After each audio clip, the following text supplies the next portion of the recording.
Clara thought she had found love in Marcus, a man she met through prison letters.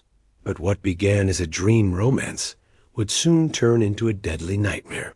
Clara was an ordinary woman with an ordinary life, living in a quiet town where everyone knew each other.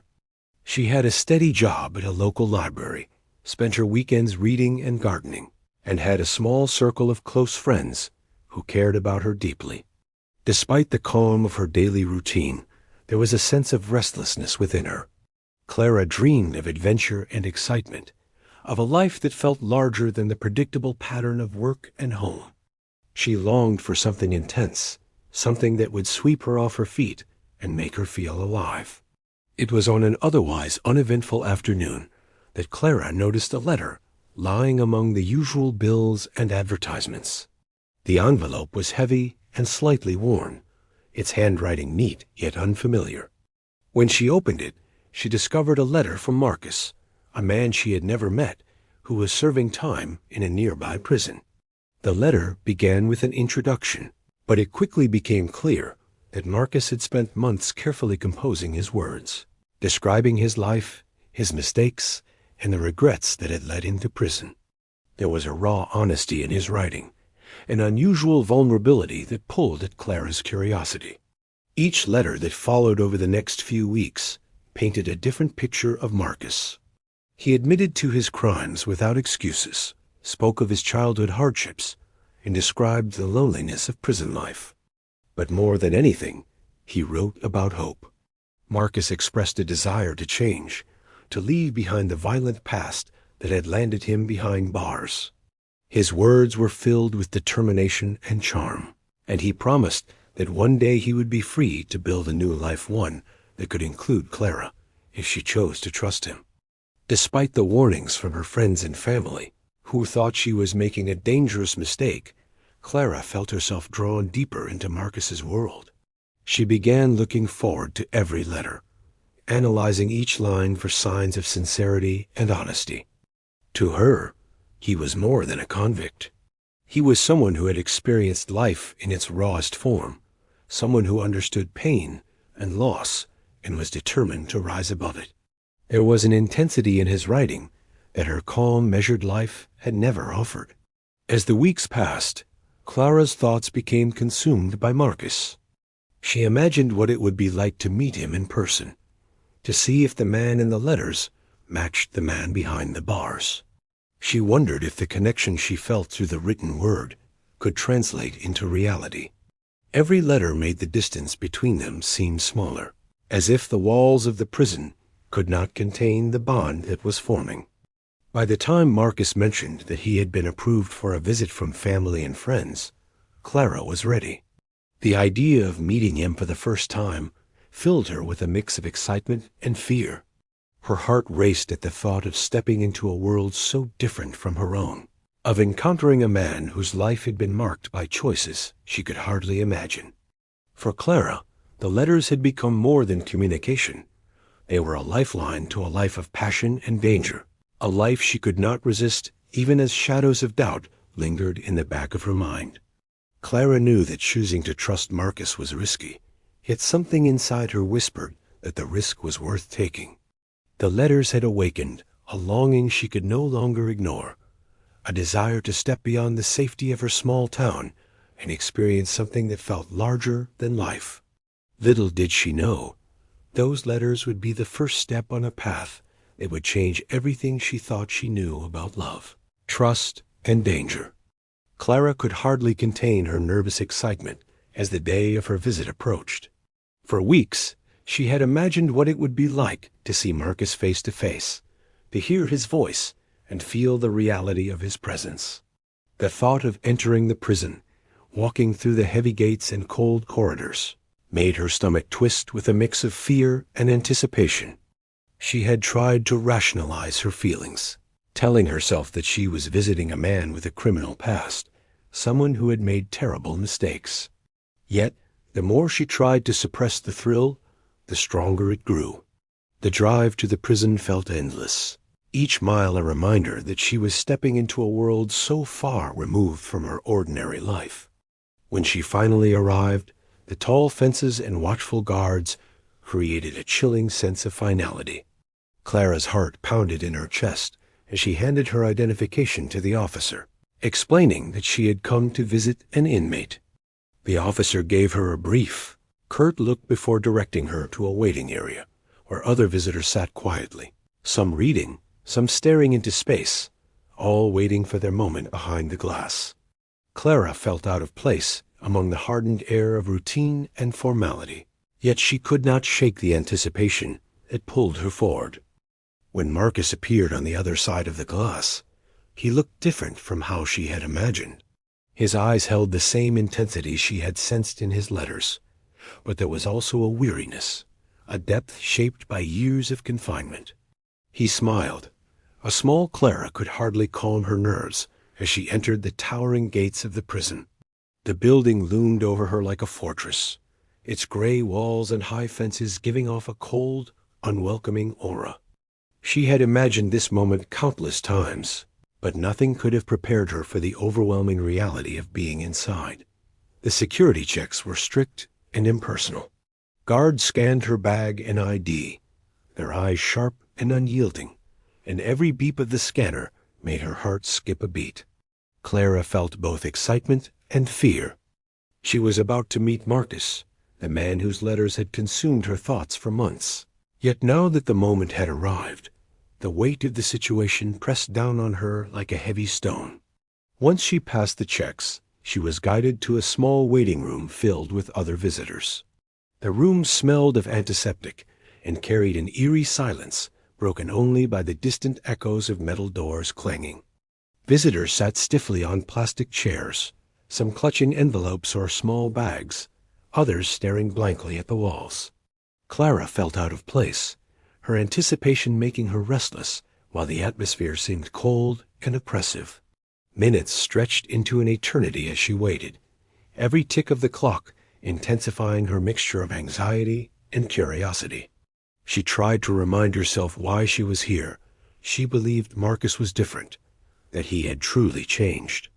She clung to the hope in his letters, the honesty he had promised, even though a small, nagging doubt whispered that reality might not match her imagination.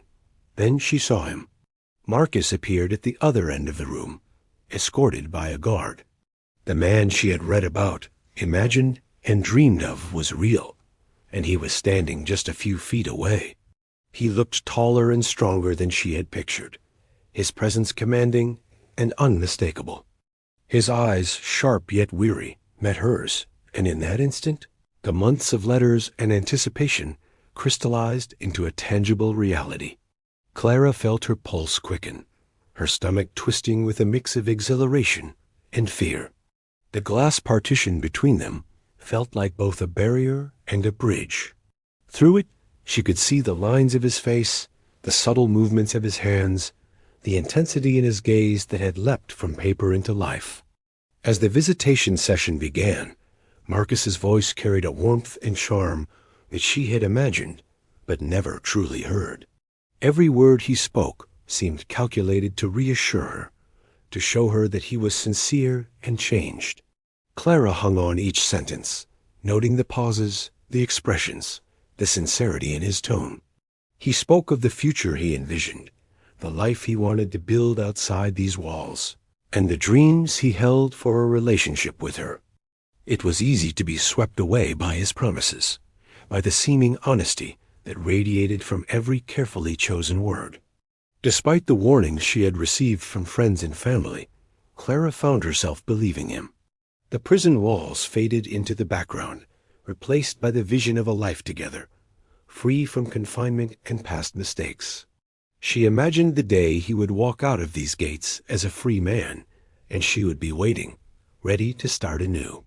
The excitement was intoxicating, and the fear that had gripped her at first seemed distant, almost irrelevant.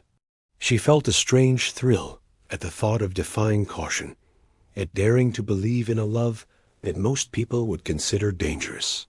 By the time the visit ended, Clara's emotions were a storm of hope and longing. She left the prison with a mixture of elation and fear, convinced that Marcus was different, that his letters had revealed a truth few could see. She clutched her coat tighter, as she walked to her car, feeling the weight of the choices ahead, unaware that the first step she had taken into his world would soon lead her into a reality far more complex and dangerous than she could ever have imagined. Clara waited nervously on the morning Marcus was to be released. The months of anticipation had been almost unbearable, but now the moment had finally arrived.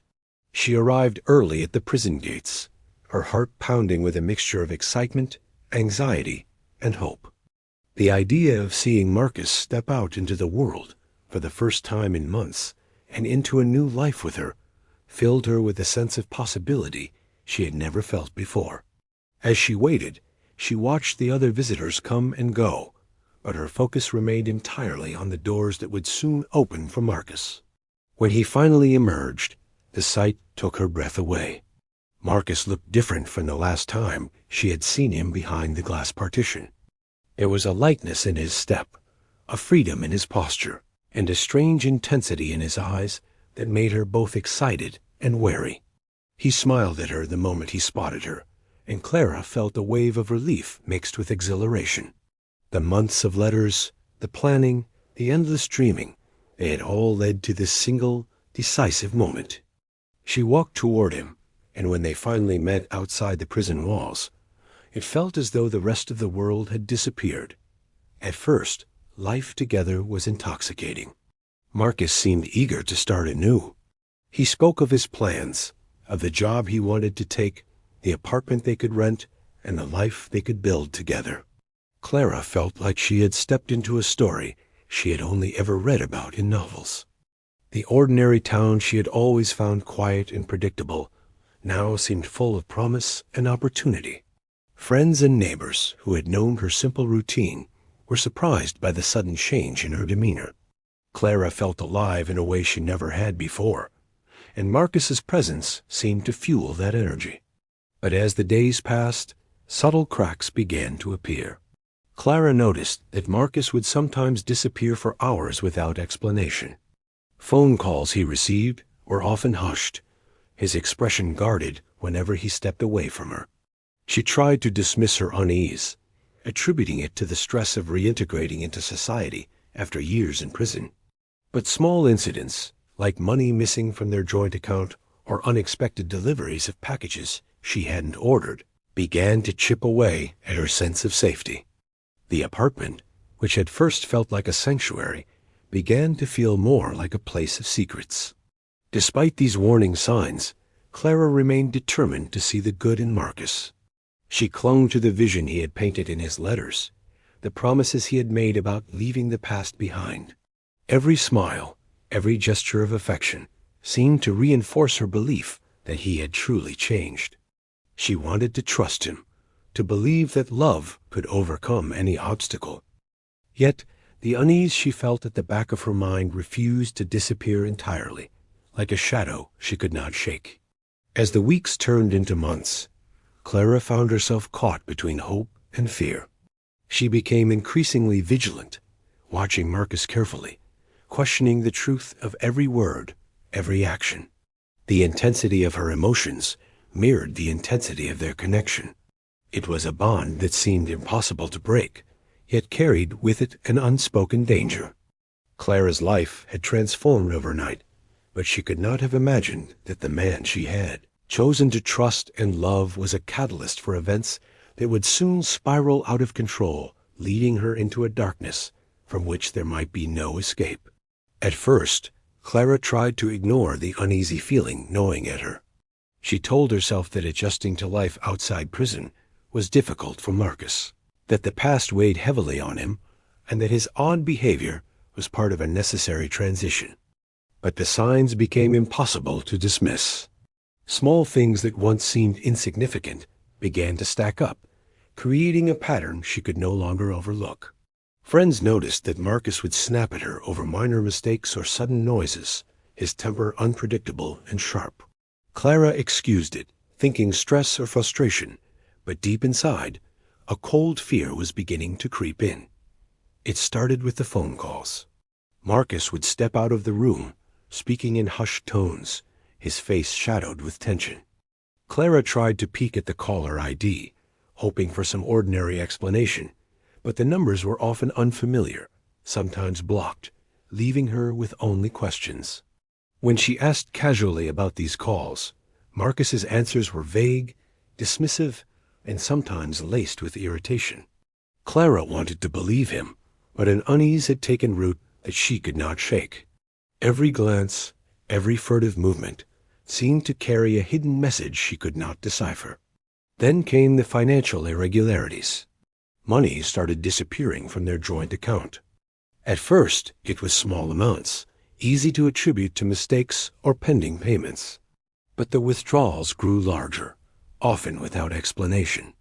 Clara confronted him cautiously, trying not to ignite his temper, but Marcus waved her concerns aside with a practiced charm that masked a growing tension. He assured her that everything was fine, that there were bills she didn't understand, or that he was handling some matters she didn't need to worry about. Clara wanted to believe him, but the sinking feeling in her chest only grew heavier. Even their social life began to show cracks. Friends noticed that Marcus seemed increasingly secretive when others were around. He avoided gatherings, refused invitations, and would often vanish for hours without a word. Clara, once so confident in her choice to trust him, began to feel a growing isolation. She was drawn deeper into Marcus's world, a world filled with shadows and unexplained absences. The apartment, once a cozy refuge, began to feel like a cage. Clara would sometimes hear noises at night doors, closing softly, footsteps she couldn't identify, objects slightly moved from where she remembered leaving them. Her imagination ran wild, yet every instinct told her that something was very wrong. Despite all of this, Clara tried to rationalize the danger. She told herself that Marcus loved her, that he had truly changed, and that she was overreacting.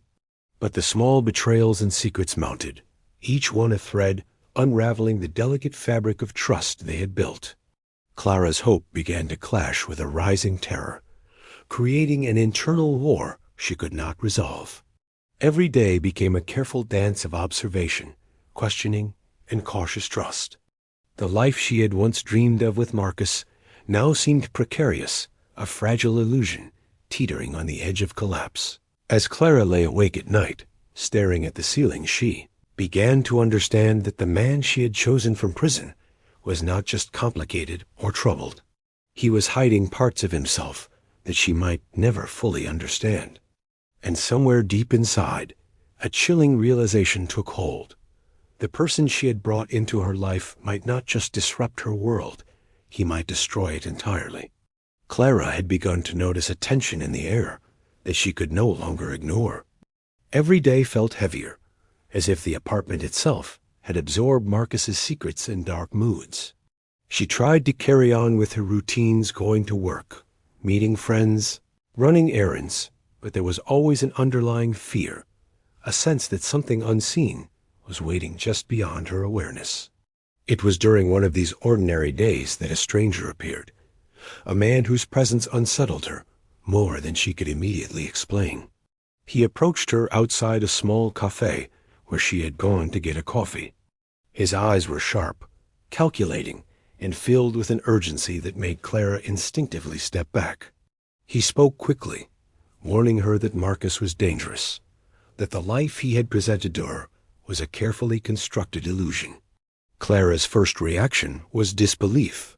She had defended Marcus so fiercely in her mind, convinced that the man she had chosen was reformed and trustworthy. Yet the stranger's words planted seeds of doubt, whispering that perhaps the letters, the charm, and the promises were all part of a calculated deception.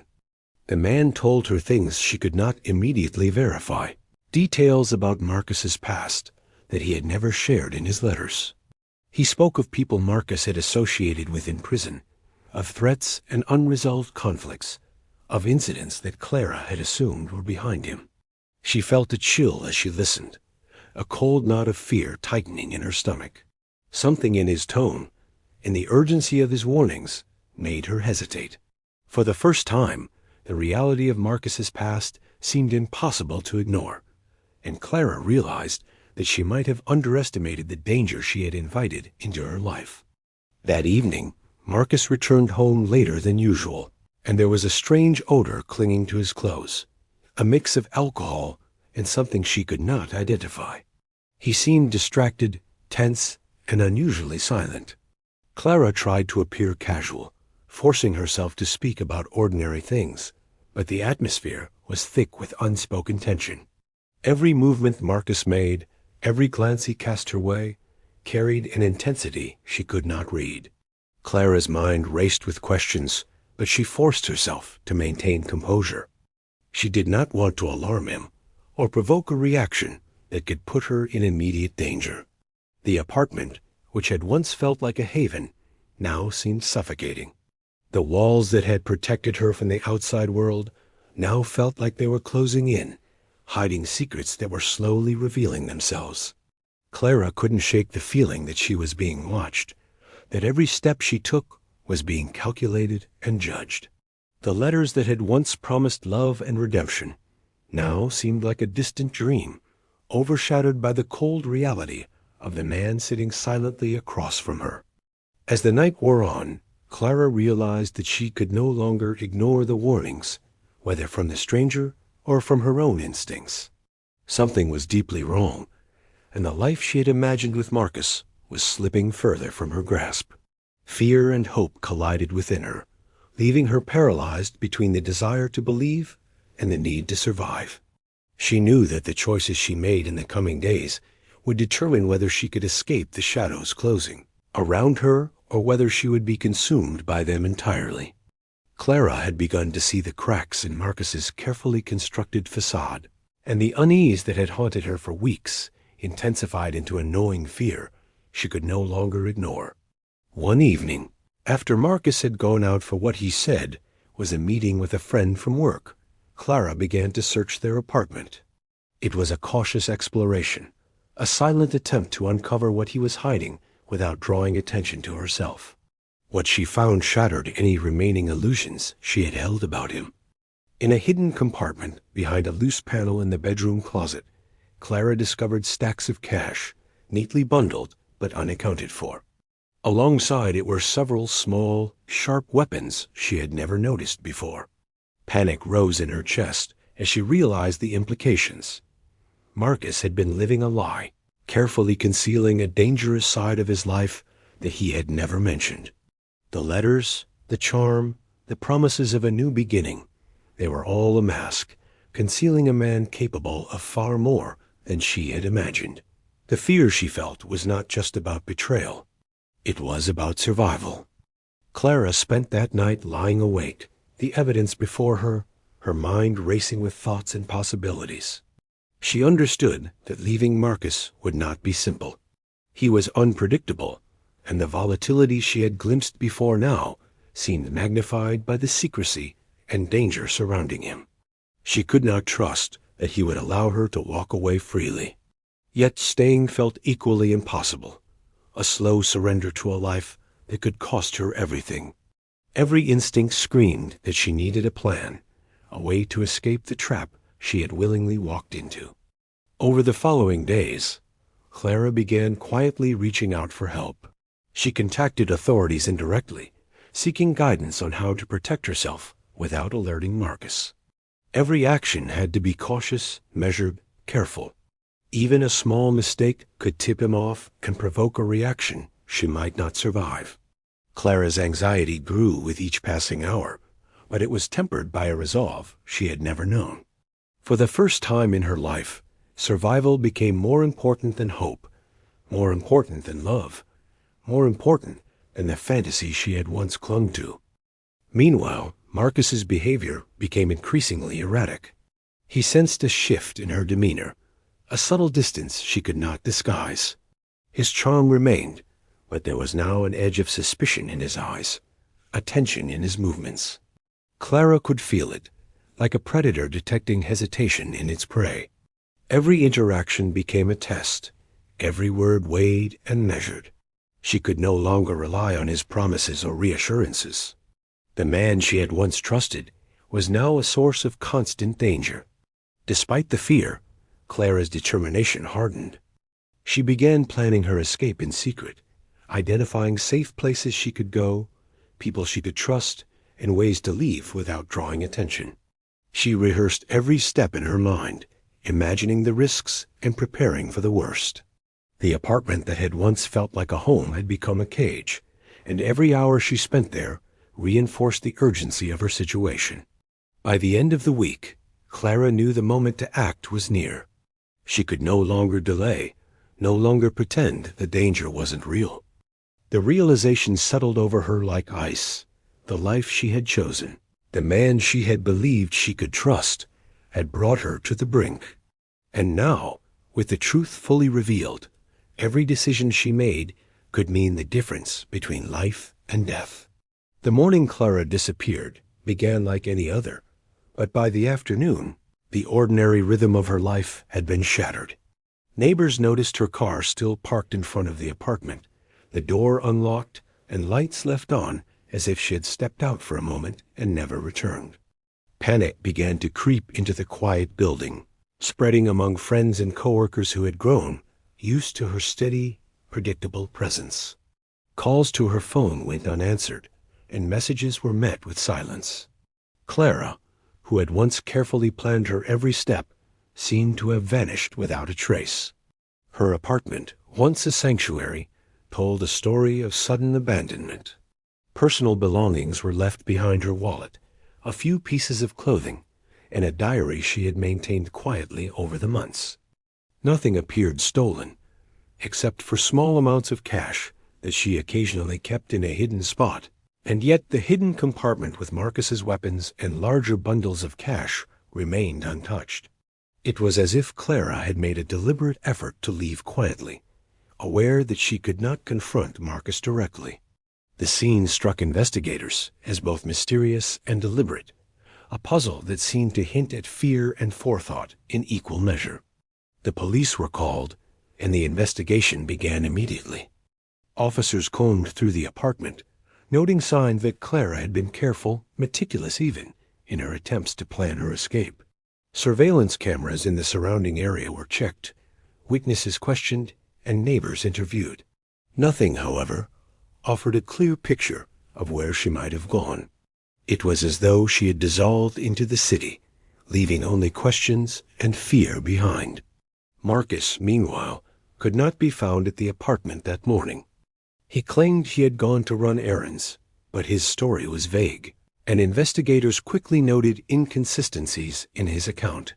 As the investigation deepened, authorities uncovered more of Marcus's past than Clara had ever known. Connections to criminal gangs, unsolved thefts, and violent incidents in other states painted a chilling picture. The man she had thought was reformed was in fact deeply embedded in a network of criminal activity that went far beyond the thefts and violent acts he had admitted to in his letters. Clara had unknowingly stepped into a world far darker than she had imagined, a world where loyalty and love were fragile, and danger could emerge from the person she trusted most. Weeks passed, and then came the discovery. Clara's body was found in a secluded area, hidden among thick brush near a riverbank. The scene was staged to resemble an accident, yet investigators quickly noted the subtle signs of foul play. Bruises hidden under her clothing, the angle of her fall, and the absence of footprints that would have been expected if she had truly stumbled. It became painfully clear that Clara had been lured into a situation she could not escape. The investigation now shifted from a missing person case to a murder inquiry, and Marcus became the primary suspect. The shock of Clara's death reverberated through the community. Friends, neighbors, and colleagues who had watched her life unfold with admiration and curiosity were left grappling with a chilling reality. Someone they had trusted, someone who had appeared to be a loving companion, had been the source of her demise. The story of letters, prison visits, and promises of a new life transformed overnight into a tale of manipulation, betrayal, and fatal deception. Even as investigators pieced together the events leading to her disappearance, Marcus remained elusive, leaving behind a trail of questions and terror. The life Clara had envisioned, full of hope and love, had ended abruptly. replaced by a grim warning of how quickly trust can be weaponized and how dangerous the path from hope to horror can become. The discovery of Clara's body sent shockwaves through the small town. What had begun as a story of love, hope, and second chances now unfolded as a tale of deception, manipulation, and tragedy. Investigators combed the area where she had been found, piecing together clues from the scene. Every detail painted a grim picture. The bruises on her arms and legs suggested a struggle. The positioning of her body indicated she had been moved, and the absence of footprints around her made it clear that her death had been carefully orchestrated. It was no accident. Clara had been murdered, and the more authorities examined the evidence, the more chilling the circumstances became. Marcus had vanished, leaving behind a trail of lies and unanswered questions. Authorities scoured his known locations, contacted friends and associates, and traced phone records, but he seemed to have disappeared without a trace. It became apparent that Marcus had planned his movements carefully, knowing how to cover his tracks. Each revelation about his past, the unsolved crimes, his violent associations, the network of criminal contacts, added to the horrifying realization that Clara had unknowingly become part of a dangerous world she could not have anticipated.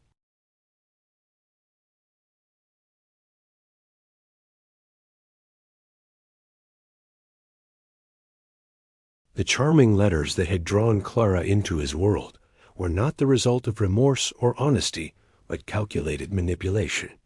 Every word had been designed to create an emotional bond, to convince her that he was someone she could rely on, someone worth waiting for. His promises of a new life were part of an intricate web meant to lull her into a false sense of security, ensuring that she would act in ways that ultimately placed her in danger. Clara had been careful, cautious, and observant, yet the truth was far more dangerous than she had ever imagined. Community members struggled to reconcile the image of Marcus they had seen in Clara, social media posts and letters, with the man revealed by the investigation. How could someone appear so loving and reformed while hiding such a dark reality? The contrast was unsettling, and it underscored a terrifying lesson. Appearances could be deadly, and charm could mask danger. People who had admired Clara for her courage and devotion now grieved her for falling victim to manipulation and deceit. Even after weeks of intensive searches, Marcus remained at large, a phantom moving through the shadows, a man who had controlled the narrative of Clara's life and death from the very beginning. Authorities warned that he was likely still dangerous, capable of repeating the patterns of control, deceit, and violence that had claimed Clara's life. The sense of justice was incomplete, and the mystery of his whereabouts only deepened the fear that lingered in the minds of those who knew Clara. Clara's story, once a tale of love overcoming barriers, had transformed into a cautionary account of trust and its consequences. It was a stark reminder that the desire to believe in someone's redemption, however sincere it may feel, could blind even the most perceptive to the danger that lurked beneath the surface. The letters that had once offered hope now served as a haunting echo, a record of a life cut tragically short by deception. In the end, Clara's life became a chilling warning. Trust can be deadly, love can be manipulated, and the world behind closed doors may conceal horrors unimaginable. Her story left the community unsettled, her fate a haunting reminder that the most dangerous people are often those who seem the most trustworthy, and that even the strongest instincts cannot always protect against calculated evil.